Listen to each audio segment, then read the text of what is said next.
Hello everyone, welcome to Sri Ram's IS YouTube channel. This is your mentor Arzu Kakkar. I hope you all are doing well, things are fine at your place. With this, let's begin with today's session जहाँ पर हम discuss करेंगे ये सब articles that you can see in front of you. World drug report 2024 के बारे में बात करेंगे कि इसने रिलीज करी है, क्या कहती है, क्या इसके हाइलाइट्स हैं और जो इसको रिलीज करता है उसके बारे में पढ़ेंगे. Then will discuss Saryu river. Saryu नदी कहाँ से बहती है और किससे जाके मिल जाती है, इसका पूरा कोर्स, ओरिजिन, वो सारी discussion, Y it is in news, वो कॉन्टेक्स्ट तो आई विल डेफिनेटली शेयर ना जब जब ये सारे आर्टिकल्स आएंगे. शंघाई कोऑपरेशन ऑर्गेनाइजेशन अब न्यूज़ में आ गई है तो इम्पॉर्टेंट है, तो इसके बारे में कवर करेंगे आज प्रीलिम्स के पॉइंट ऑफ व्यू से. फिर जब ये मीटिंग्स होंगी इनकी देन विल डिस्कस एवरीथिंग. जो जो डिस्कशंस हुई हैं वो आपके मीन्स के पॉइंट ऑफ व्यू से हो जाएंगी. सेना स्पेक्टेबल्स एक स्पीशीज है, तो कहाँ बेसिकली पाई जाती है, where it is grown, why it is grown, purpose of it, everything we'll discuss. And last but not the least, we'll discuss about steel slag. So these all will be the articles that you will cover today. Session अच्छा लगता है तो make sure that you mark your attendance by liking the lecture. You can share it with your friends also. Let others know about it. Comment section में you're giving your feedback, so thank you for that.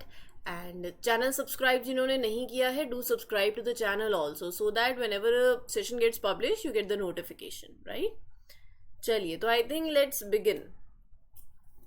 World drug report 2024 के बारे में पढ़ते हैं. Just a minute, ठीक है. या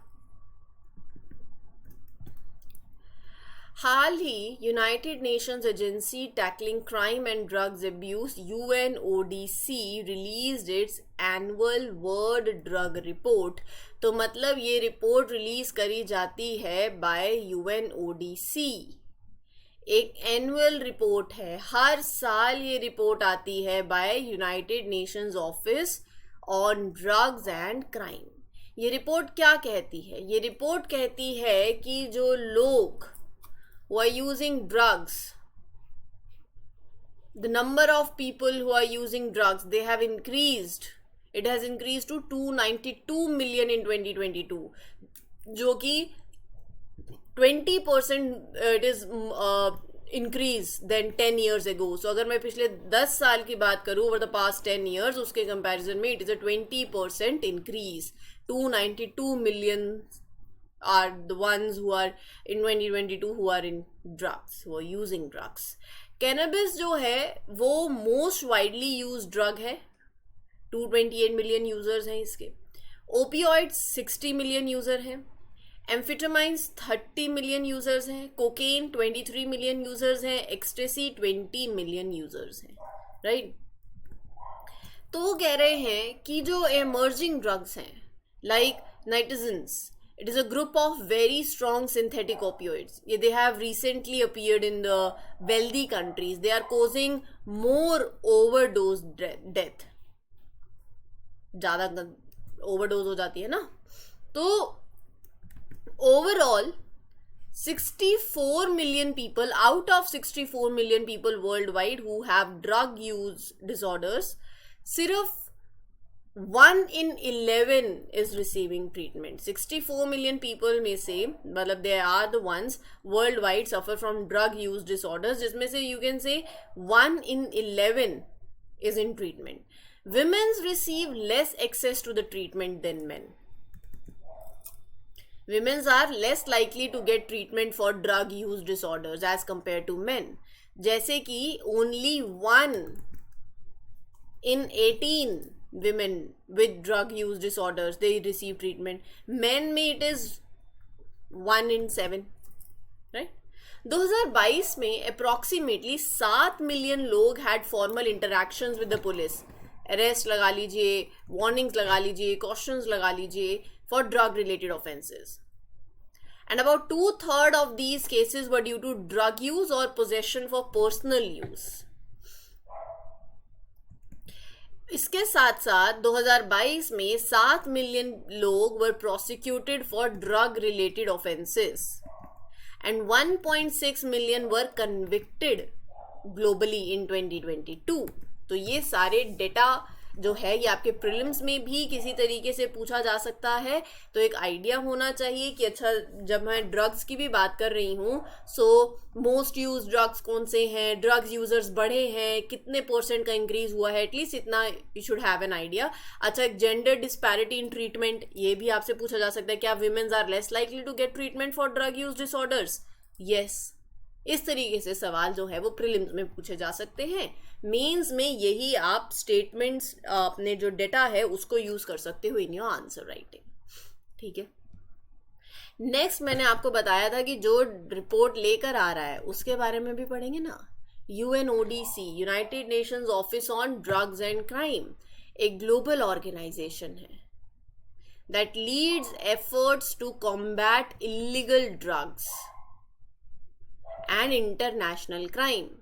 So it also runs the main United Nations program on terrorism also. So it is responsible for implementing UN lead program on terrorism.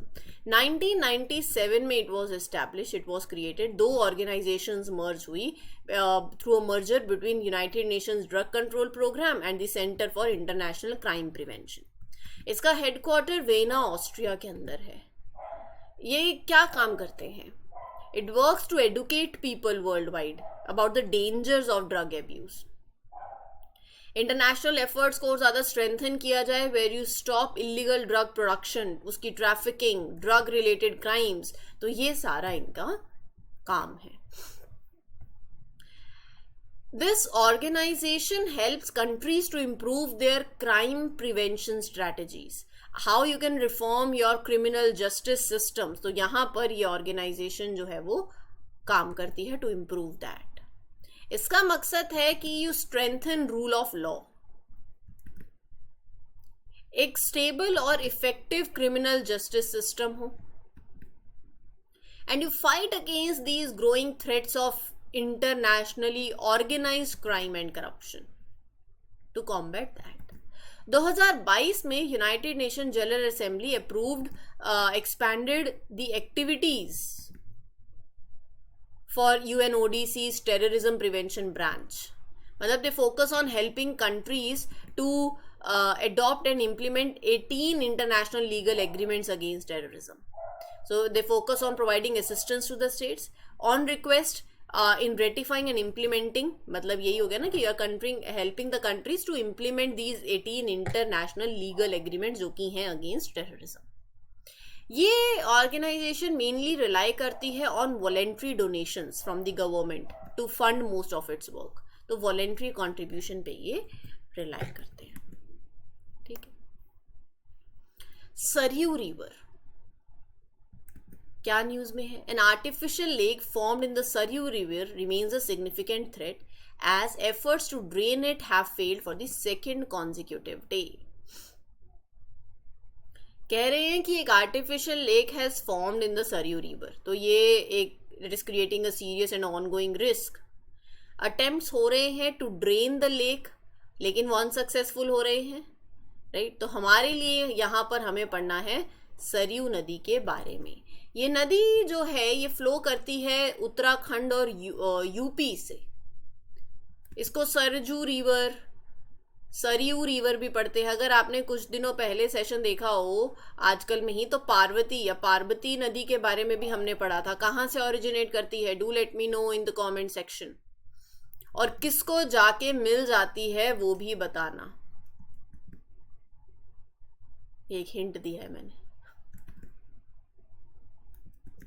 ठीक है. रही बात सरयू रिवर की, तो बहुत पुरानी है. वेदास और रामायणास में भी एंशिएंट टेक्स्ट में इसका मेंशन है. अयोध्या जो कि लॉर्ड राम की बर्थ प्लेस है वो भी लोकेटेड है on the banks of Sarayu river. So the river banks in Ayodhya they are used for religious ceremonies, rituals. तो उत्तराखंड और यूपी से बहने वाली ये नदी जिसका नाम सरयू भी है, सरजू भी है. वेदास में, रामायणा में भी इसका मेंशन है. राम की जन्मभूमि भगवान राम अयोध्या जो है वो भी कहाँ सिचुएटेड है? On the banks of Sarayu river. तो यहाँ बहुत से रिलीजियस रिचुअल्स भी होते हैं. ये नदी कहाँ से ओरिजिनेट करती है? हिमालय से, राइट? और फिर ये कपकोट, बागेश्वर, सिराघाट, यहां से it flows through the towns of these rivers. Saryu river it becomes part of Sharda river, जिसको काली रिवर भी बोलते हैं, at Pancheshwar, Indo Nepal border के पास. Sharda river then flows into Ghaggar river. कहां पर? सीतापुर डिस्ट्रिक्ट, उत्तर प्रदेश के अंदर.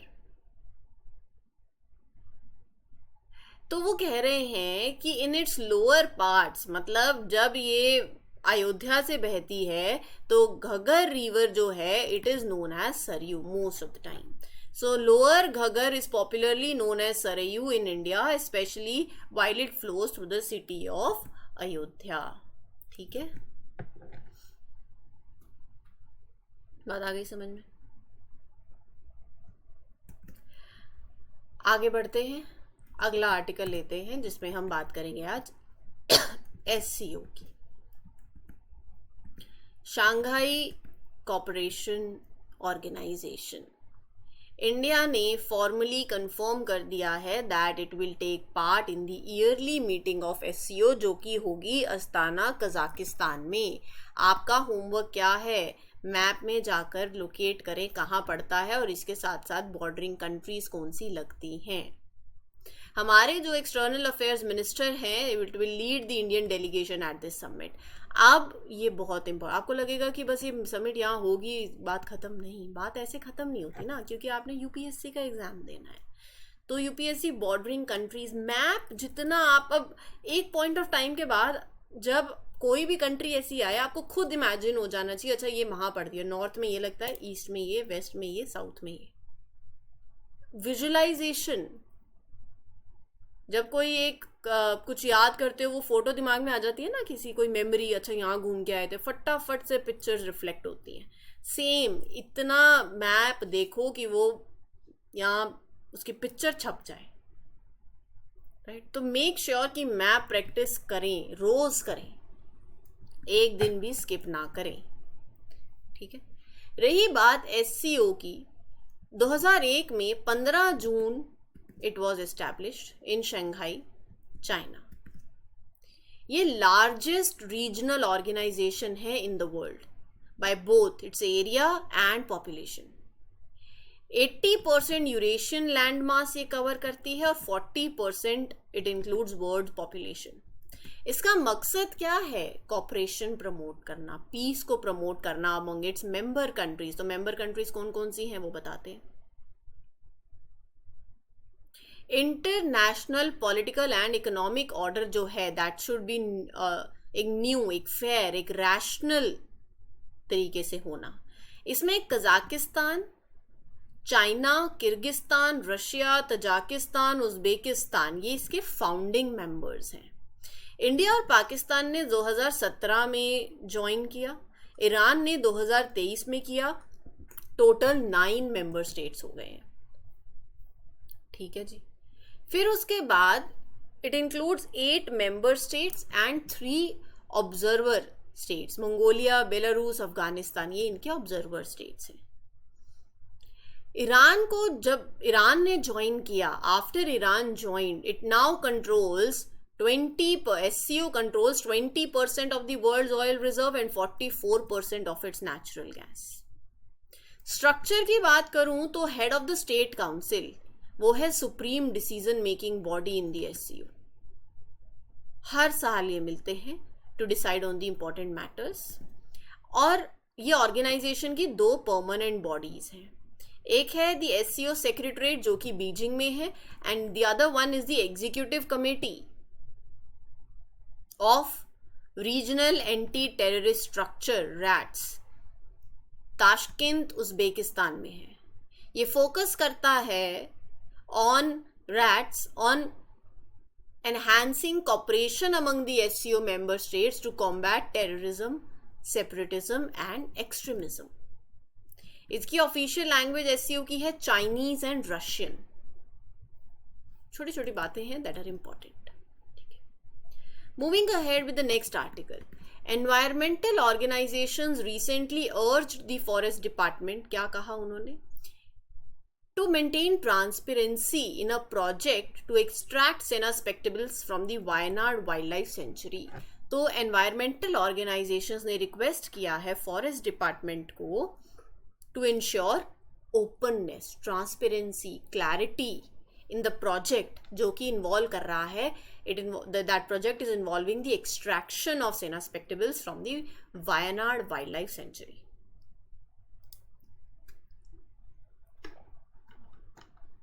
हमें दो बातें पढ़नी है, एक तो सेना स्पेक्टेबल्स के बारे में और एक वायनाड वाइल्ड लाइफ सेंचुरी के बारे में. तो कंसर्न यही है कि how this project is being manage, उसका एनवायरमेंटल इम्पैक्ट, ये इंश्योर करना कि that the process is conducted with transparency and accountability. But let's talk about Senna spectabilis. ये दिख रहा है, it is a species of legume family. आप लगा लीजिए it is a medium to big tree. South America और central America it originally comes from and is sometimes grown for its beautiful yellow flowers. ये उगाया जाता है, बहुत जल्दी ये उग जाता है this tree, specially deep soils के अंदर. They can withstand fires, termites, acidic soils as well.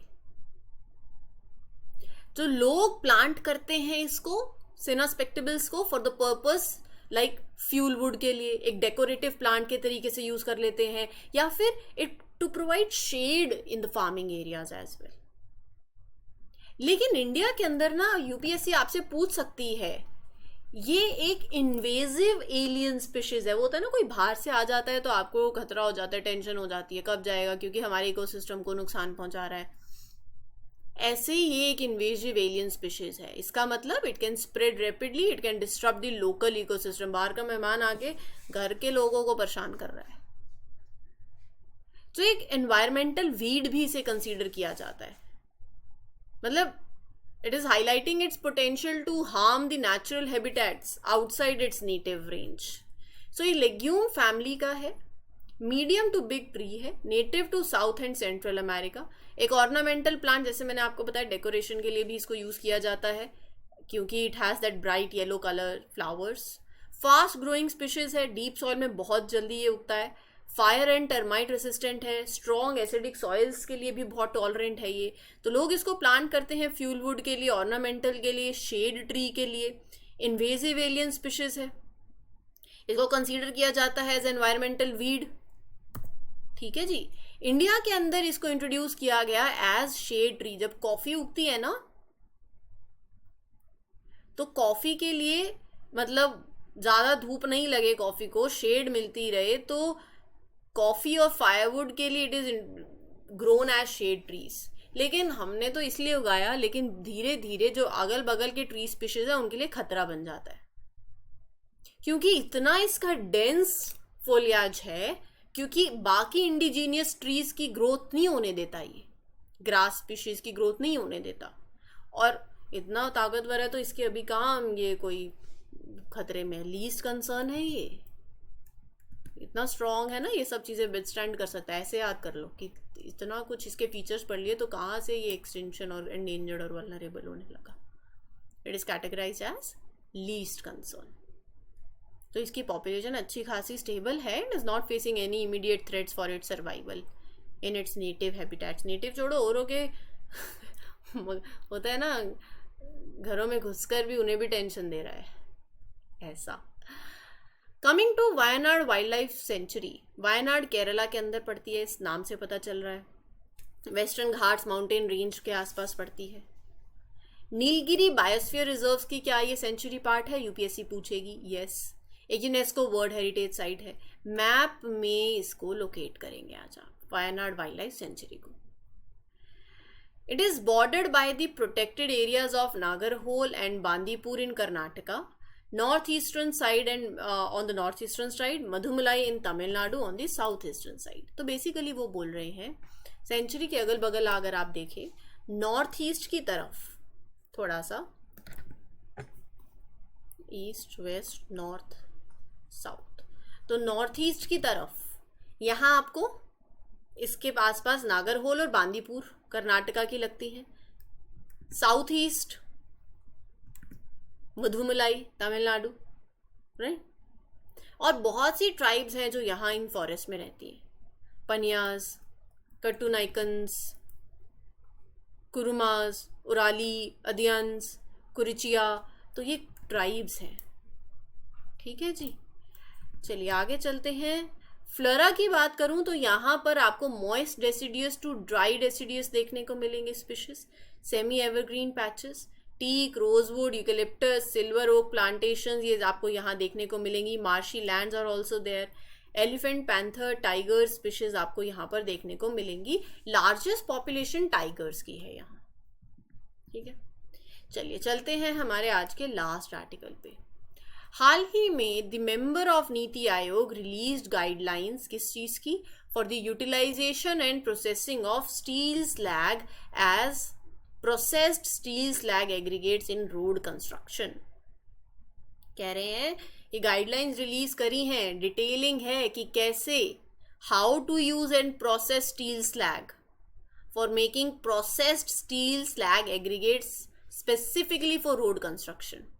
क्या बेस्ट प्रैक्टिसेस और प्रोसीजर्स हो सकते हैं टू इंश्योर कि जो स्टील स्लैग है, स्टील मैन्युफैक्चरिंग के अंदर ही उसका बाय प्रोडक्ट होता है, कि आप इसको इफेक्टिवली और सेफली यूटिलाइज करें रोड इंफ्रास्ट्रक्चर प्रोजेक्ट्स के अंदर, तो सस्टेनेबिलिटी भी होगी और रिसोर्स एफिशिएंसी भी आएगी इन कंस्ट्रक्शन।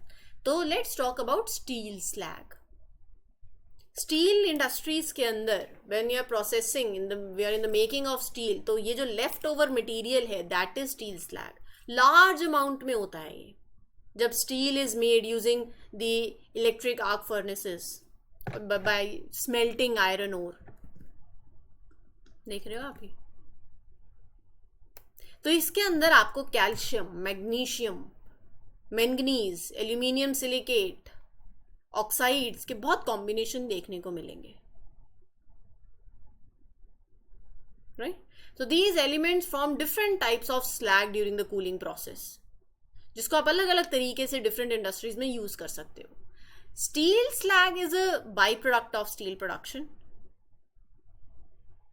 तो इसका जो कॉम्पोजिशन है और जो इसका कूलिंग मेथड है वो इसकी सुटेबिलिटी को डिटरमाइन करता है फॉर, अच्छा कहाँ इसको आप इंडस्ट्रियल एप्लीकेशंस में यूज कर सकते हो। तो जब मैं इसके एप्लीकेशंस की बात करती हूँ, it is use to create barriers at waste sites, जहां पर heavy metals could leak into the environment. तो जो हाई मिनरल कंटेंट है in the steel slag, it helps to trap and reduce the movement of those heavy materials to leach into the environment और in the water run off, तो उसको रोकता है। Acidic water की treatment में from the old mines, वहां पर भी ये इफेक्टिव है। इंटरैक्ट करता है पानी के साथ टू न्यूट्रलाइज एसिडिटी और रिमूव करता है फिर हार्मफुल सब्सटेंसेस, तो treat acidic water also. Construction के अंदर जो ट्रेडिशनल कंस्ट्रक्शन मटेरियल्स हैं लाइक कंक्रीट एंड असफाल्ट, आप यहाँ पर उसको रिप्लेस कर सकते हो। स्टील स्लैग की बहुत ज़्यादा स्ट्रेंथ है एंड रेसिस्टेंस है, तो ये बहुत सुटेबल है फॉर रोड सर्फेसिस, राइट।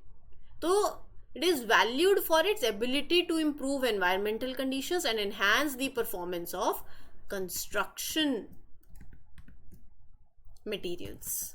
ठीक है जी, तो ये था आपका आज का सेशन। उम्मीद करती हूँ आर्टिकल्स क्लियर हो गए हों। स्टिल कोई डाउट हो, you can ask me in the comment section. Will meet you with other articles in other session. Till then take care, good luck, good wishes, happy learning, all the best, thank you.